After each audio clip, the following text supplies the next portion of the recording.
Hey folks, welcome to Bad GM's Campaign Build Along. I'm the Bad GM Wayne Davis, and this is the show where we build an entire campaign and we do it from scratch.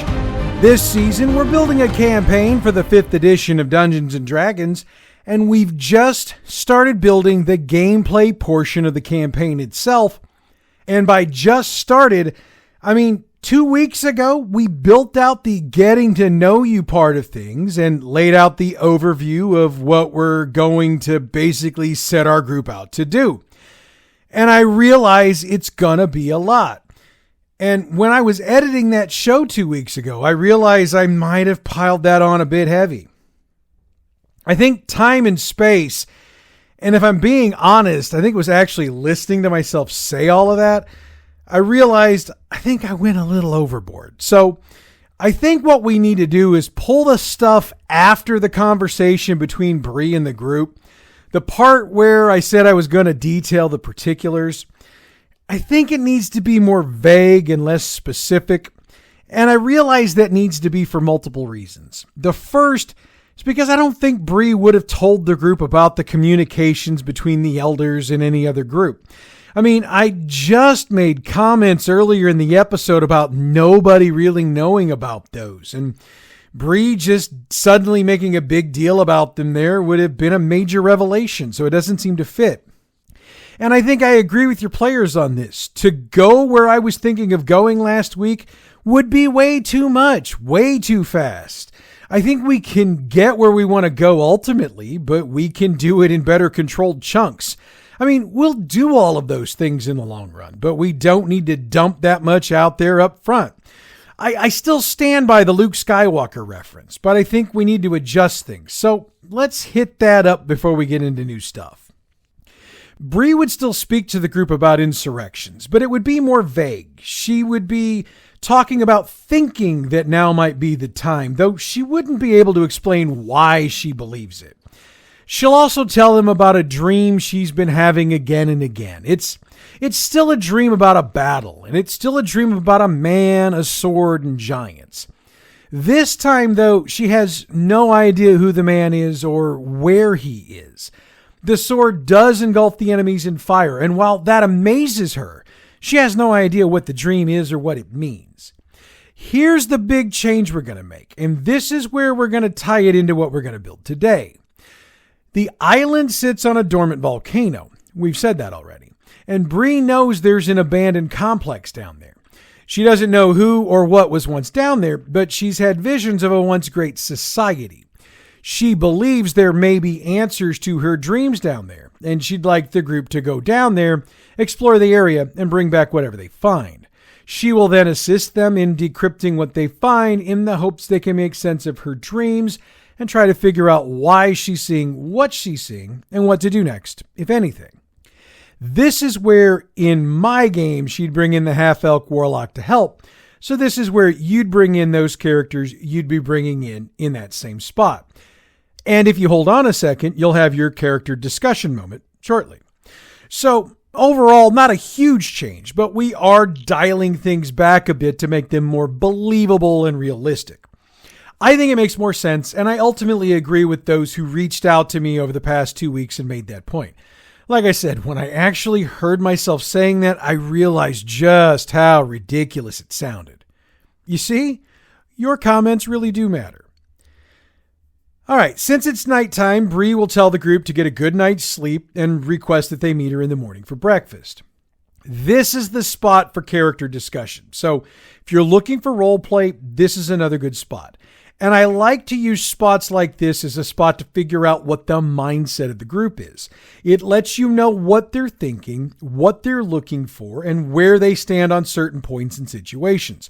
And if you're really interested, you can take a few notes and keep track of things to give you ideas moving forward, if you're that kind of GM. When the morning arrives, the group should be excited, but cautiously so. Again, this is one of those things where these young adventurers are going to get a taste of adventure, but the uncertainty of what they're about to get themselves into should be making them nervous. And in the case of my group, they're heading into an unknown situation with an unknown entity. That's going to ratchet up the nerves, which would, if we were actually playing this, provide some tension and good role-playing opportunities. So again, if you've got this type of setup, you've got some really good role-playing opportunities yourself. Now, all of that being said, if you're not running for a group that's into role-playing, that's perfectly okay. Don't try to force a group that's not really into role-playing into role-playing. I've found in the past that when I've tried to do that, it goes over like a fart in a headwind. You can encourage them, you can nudge them, but at the end of the day, if they're not interested in doing it, all you can do is just keep moving along. So let's do that very thing and move along in the build. Over breakfast, Bree meets with the group to provide them with the gear they'll need for their trip. She'll provide them with 50 feet of rope, along with several heavy spikes they can use to secure the rope into the sides of the volcano to rappel down once they've climbed up. As she'll note, the climb up will be the easy part. Getting down will be the hard part.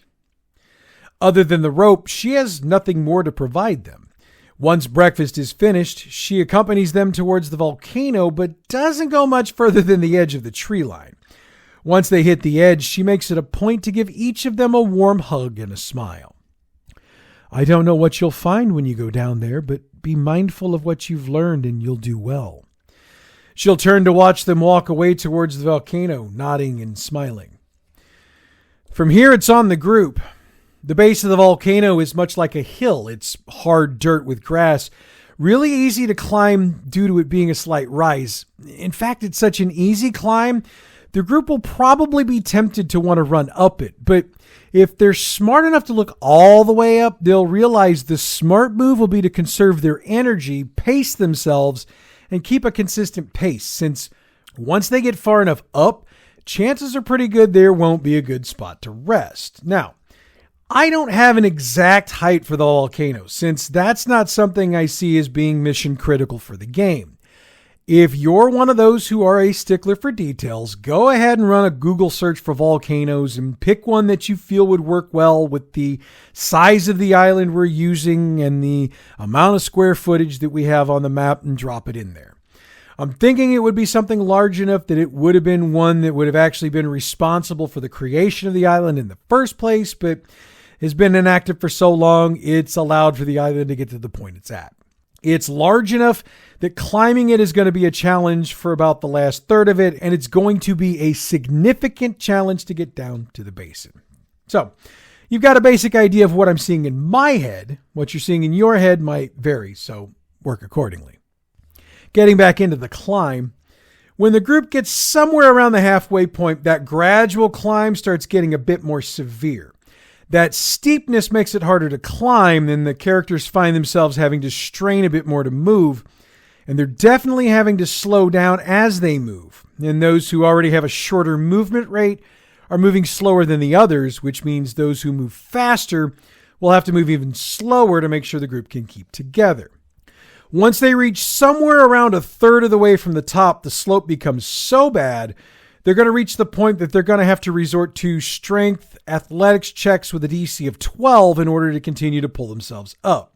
Now, there are ways to modify these checks, since there will probably be some characters who don't have great skills or strength as high ability scores. They can use the ropes they have to secure themselves together, a lot like mountain climbers do as a safety measure.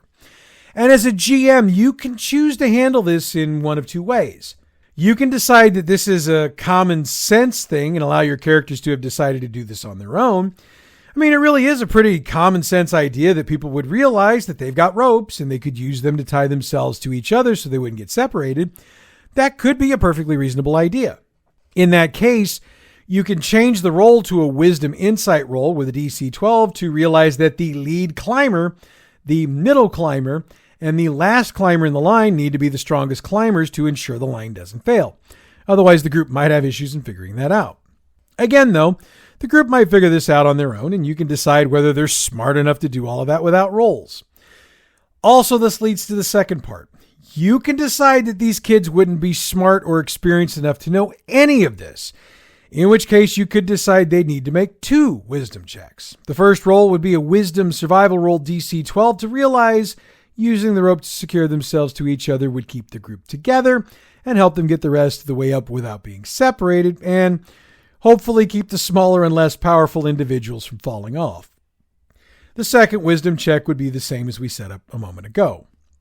Once we've got this worked up, we're back to the strength check, and with the rope trick done, we can lower the strength athletics check to DC 10, but the caveat here is that the lead, middle, and rear climbers each have to make it to avoid issues. If one of them misses, then they have a hand slip, and the climber above or below them has to make a check with a DC of 12 to see if they can save the climb.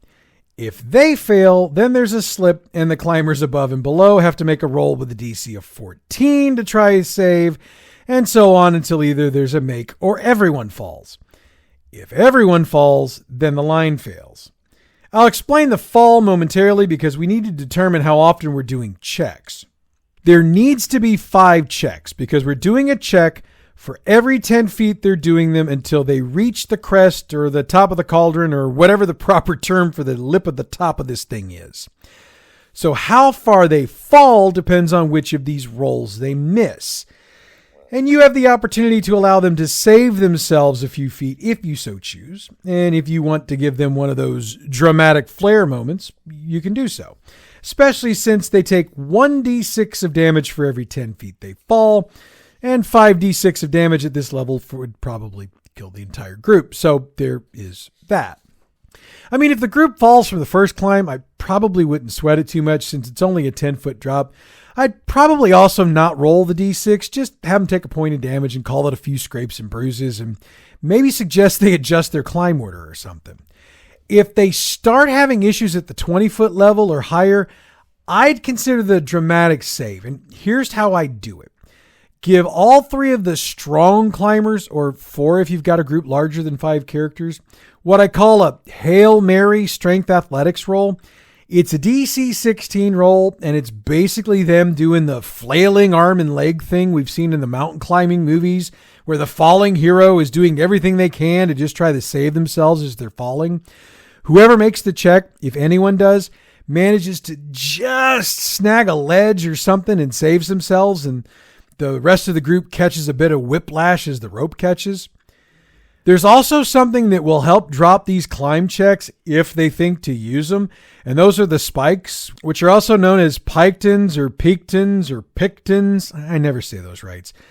If they think to pound those into the rocks as they go along and secure their ropes, they can reduce their DC by 2. So if they do this from the beginning, their regular DC for the climb would be an 8, which in my book is pretty darn unmissable. Once they get to the top, they'll realize that just inside the lip, there's a small ledge. So they do have a spot they could sit and rest for a moment. It's not a big spot by any means, but it is enough of a spot that they can untie themselves and sit for a moment to catch their breath, get a drink of water, and figure out where they want to spike their ropes in to climb down to the basin. And they can get a decent look down to the basin thanks to the amount of time it'll have taken them to get up here without needing to drop a torch down. And this is going to take a bit of a setup to avoid too much suspending of disbelief. I mean, I realize we're taking a lot of time to lay stuff out that may seem trivial, but I've realized after doing 2 seasons of this show that I've seen things one way in my head, but I haven't explained them, and folks have seen them a completely different way, and that makes the gameplay turn out completely different from what I've intended. So, this season, I'm taking the extra time to make sure I lay this stuff out. If we're looking at this from an angle of timing, the group left to start this climb shortly after breakfast, which they would have eaten not too long after sunup. And if we're being honest, it took them a couple of hours at best to get all the way to the top. So, let's say sunrise was around 7 a.m. Breakfast was somewhere between 30 minutes and an hour. Since we're talking about prep and eating, that means they got started around 8 a.m. 2 hours to climb means they got to the top around 10 a.m. That puts the sun at a decent position to shine at around the 1/2 to 3/4 point inside the volcano. And if the group went a bit slower, had a few issues getting up there, or took a little longer resting, then it would be a bit closer to noon before they actually got up there, which would put the sun directly overhead, which means they'd get about as much sun as they could possibly get to shine down there. And I'll grant you, it's not going to shine down there like lights in a department store, but they can get a decent idea of where they want to go. Also, they obviously wouldn't be referring to time as 8 a.m., noon, or things like that. They'd be saying morning, breakfast, midday, and such.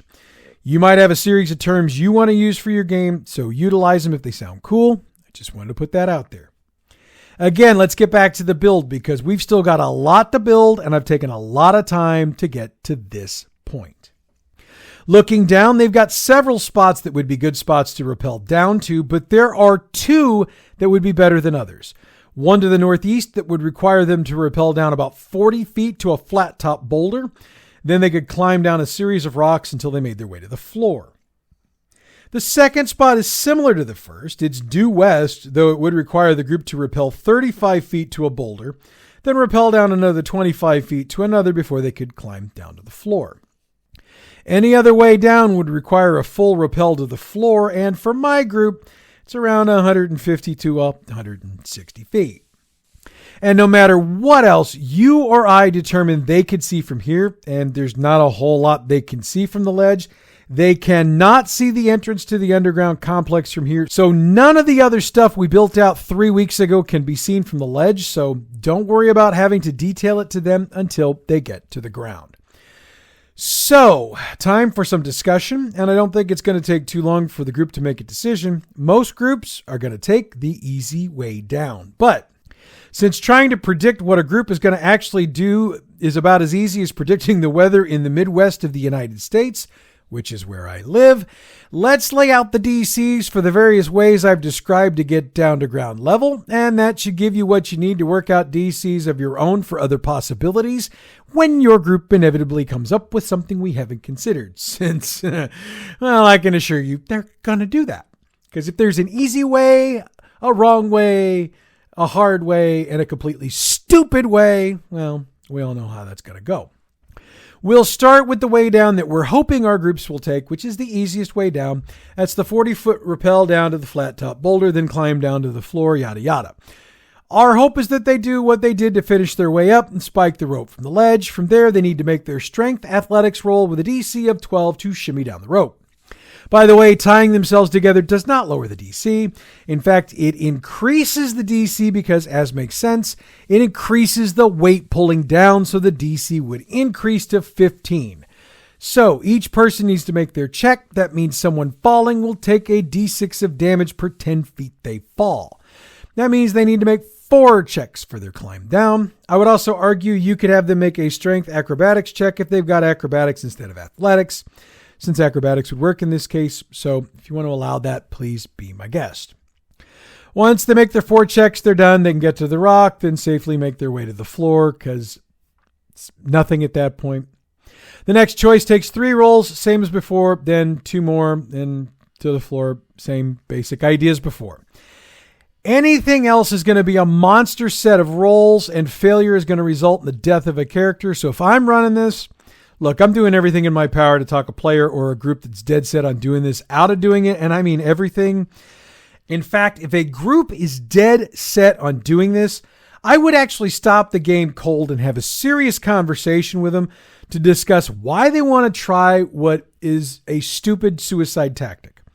If they've got easier options to try, why do they want to try the method that's so hard? At least one of them is going to probably die, if not all of them. I'm looking for serious answers. And if it's got something to do with the game itself, then we need to have a long, serious discussion about what's going on and what we need to do to make things work. If it's because they're not taking things seriously, then that's a whole other discussion and we need to work that out. Now, if it's just them not understanding the rules, then let's have that discussion. If they want to see the rules in black and white, open the player's handbook to page 183 and point out the rules on falling damage so that they understand you're not just pulling these rules out of thin air. And it isn't just me pulling these theories out of thin air. I have been in groups when this stuff has happened a time or two, and GMs have literally had to pull people aside to have these conversations. Fortunately, I've never seen an entire group be this stupid, so it hasn't torpedoed an entire campaign. I'm just one of those people who likes to be ready for as many possibilities as possible, even though I know that is never possible. All right. So we are 8.5 pages of script and like 3,800 words into the show, and we're finally getting to the subterranean stuff we built, 4 weeks ago? Oh, God, I got to get better about this. With the group finally down, they'll need to light torches to get the best look at where they are. As I mentioned, there's not a whole lot down here, and that does make sense since this was once an active volcano, even though that was a very long time ago. One thing that is a bit unnerving is the fact that the stone under the group's feet is very warm. I mean, it's not so warm that it's uncomfortable, but it's warmer than the ground they're used to walking on outside. So this should start playing on their minds a bit since, well, they are inside a volcano. And looking around the rest of this thing, like I said, other than a bunch of rock, there's nothing of note. For whatever reason, there's no growth, no moss, no trees, no grass, nothing. So whatever has allowed for growth on the island itself, it has not been able to take hold in here. I mean, maybe it's the heat permeating through the stone. Maybe it's something else. Now, if one of the group members wants to and has the ability to make an intelligence nature check, let them. Don't worry about the DC because they're really not going to be able to come up with anything. You can give them some jibber jabber about heat and lack of water and yada, yada, yada, yada, yada. It doesn't have anything to do with actual science. And in fact, we want it to be actual garbage because this is one of those things where they're not going to have an answer. As the group scans the area, they note the enormity of the 100 foot by 100 foot entryway that had to be elaborate at one time. Now it looks as plain as the volcanic stone that they can see around them. It is obvious that someone or something took the time to carve or create this giant entryway, and the group can take the time to make investigation checks if they'd like. Those would be Intelligence Investigation DC 15. Now, I'll give you some things that you can give them for successes. Don't give them all of these things, but you can give them some of them. And you can choose to parcel out all of this if you've got enough characters who've made their roles. So I guess I should rephrase that to don't give any one character all of this. Parcel it out. There was a lot of metals they've never seen here before inlaid in some of these carvings. They're pretty sure one of them was silver, but they're not so sure about the other two. For the record, the others were gold and platinum, but since these characters have never seen gold or platinum, and they may have seen a silver piece once or twice, they have absolutely no clue. They can see where gems were placed in various spots around the entryway.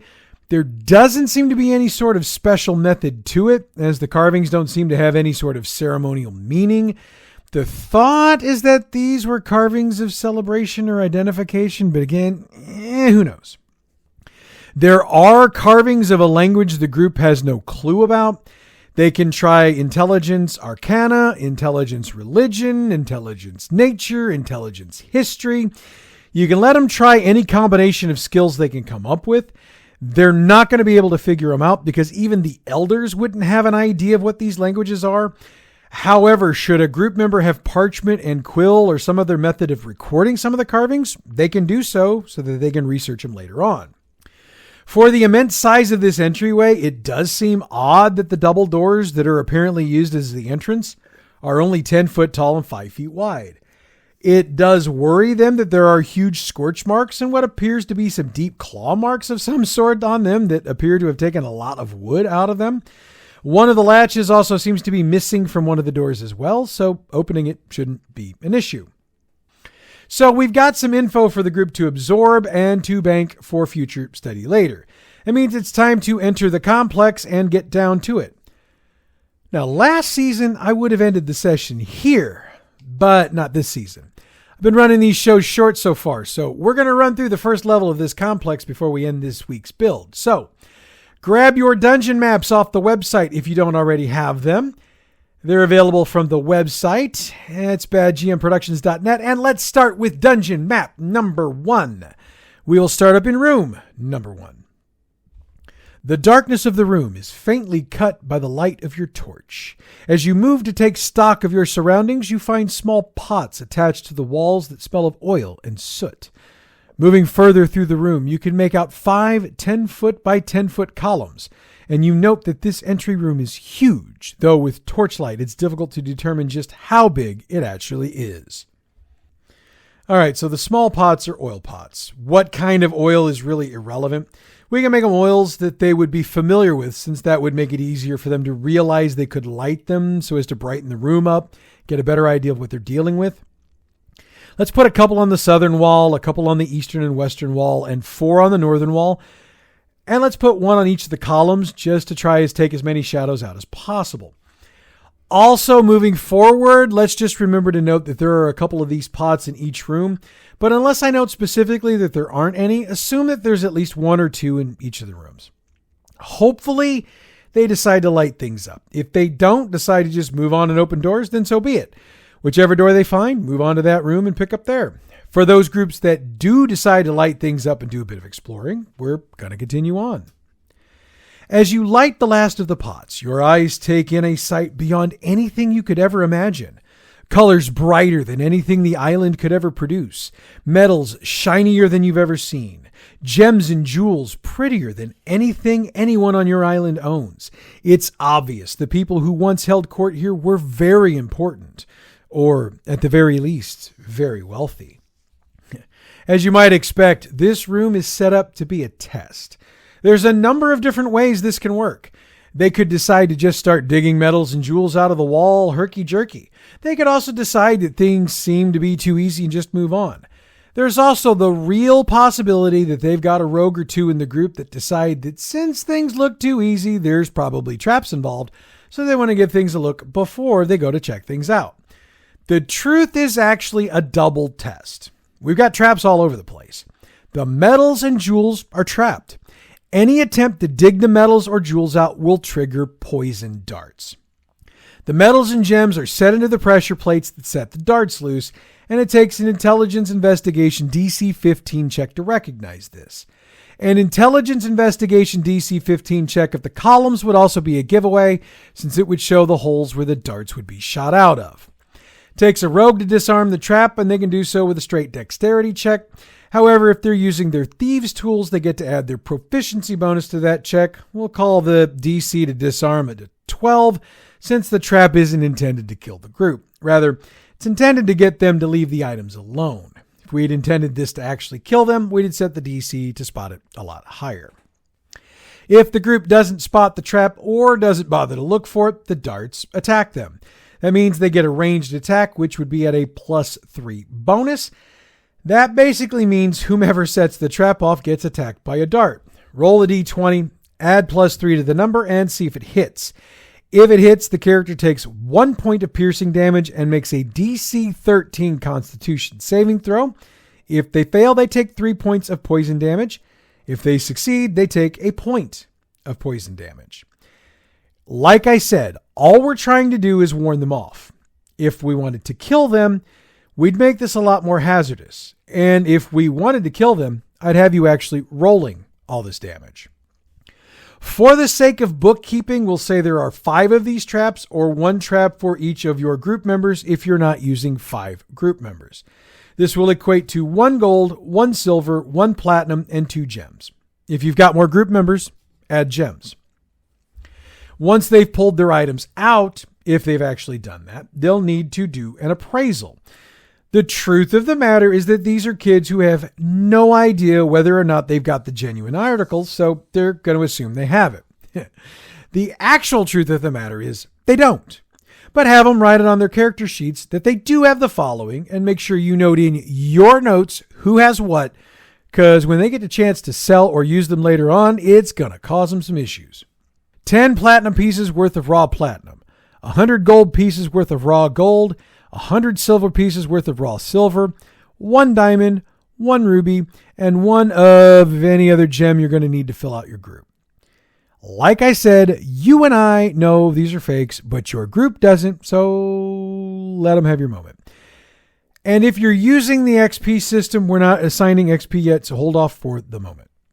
Now, obviously, if the group chose to do nothing, we can forget all about this and just move on. So either way, we're moving on in the narrative, and the next couple of lines can be skipped, and you can move on to the part about doors.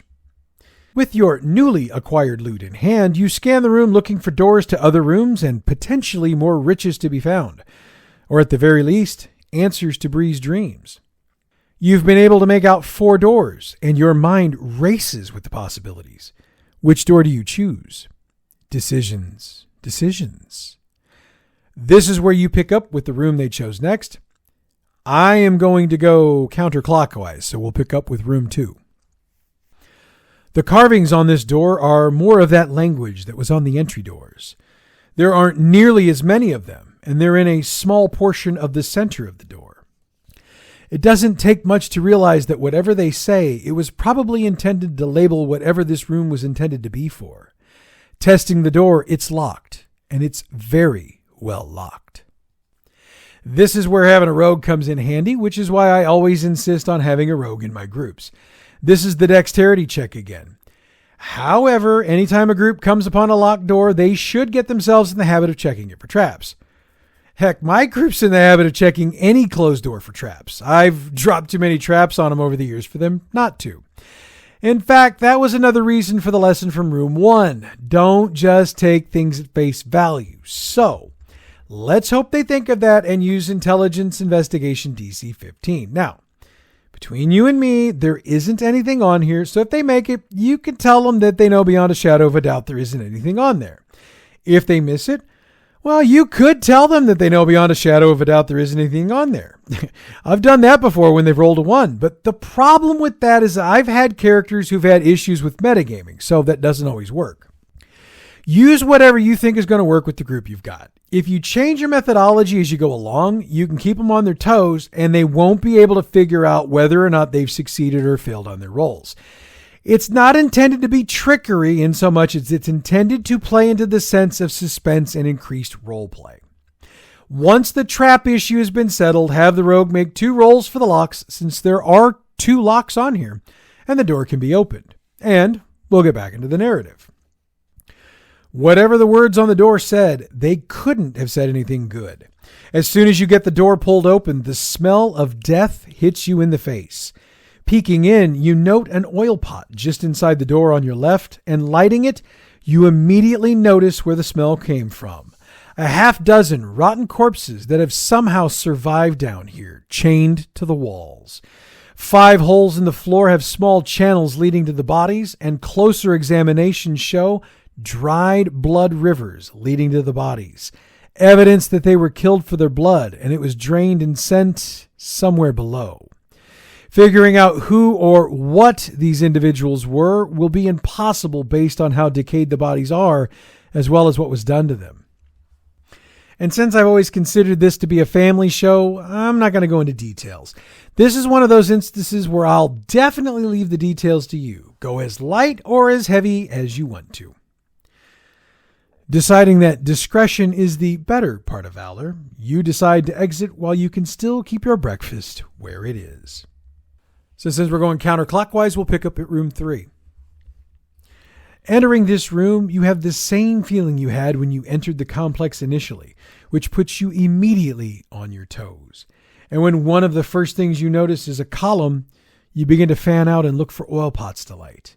Once you get enough of them lit, you realize this room is set up much like the previous one, only more extravagant. More metal, more gems, more bright paints, just more. There are even more columns here than there were in there. The only difference is that the only doors in this room lead back to the room you came from. But there is another difference here. The items in here aren't trapped. They'll figure that out if they check the columns and or the metal or gems. This should confuse them, but if they shrug it off and go to take anything, this will engage the first actual combat of the campaign.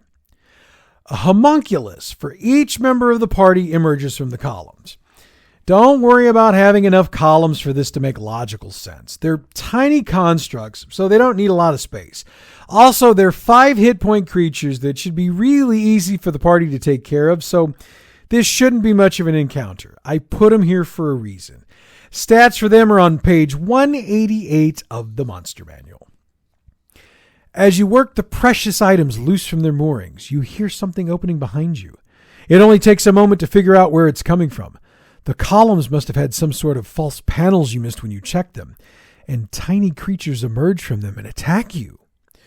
Call the initiative order and run the combat. Again, these aren't the most powerful of creatures, and despite what's in the description, while these were sent to spy, they were also intended to be disposable since their creators also intend to test the combat abilities of the group.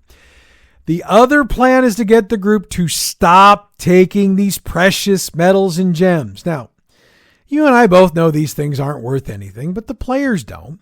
If they want them, they can take them. And if they tank everything, double the amounts from the previous room. Once they're done here, that leaves us with room 4, so let's set it up. Opening this door, you take a quick look to your left, and realizing this is a dead end, you make your way down the long, somewhat narrow hallway. The sounds coming from the end of it put the hairs on the back of your neck on end, but you don't see anything, which makes you more concerned. Finally, after what seems like an eternity, you come to a set of stairs heading down. And that's where we're going to stop the build for this week. Next week, we'll pick up here and take the group to level 2. In the meantime, check out Role Playing History. This week, we're diving into Diplomacy. It's a game that most old school gamers cut their teeth on, and if you've never checked it out, you probably should. Role Playing History is available wherever you get your podcasts or from our website, badgmproductions.net.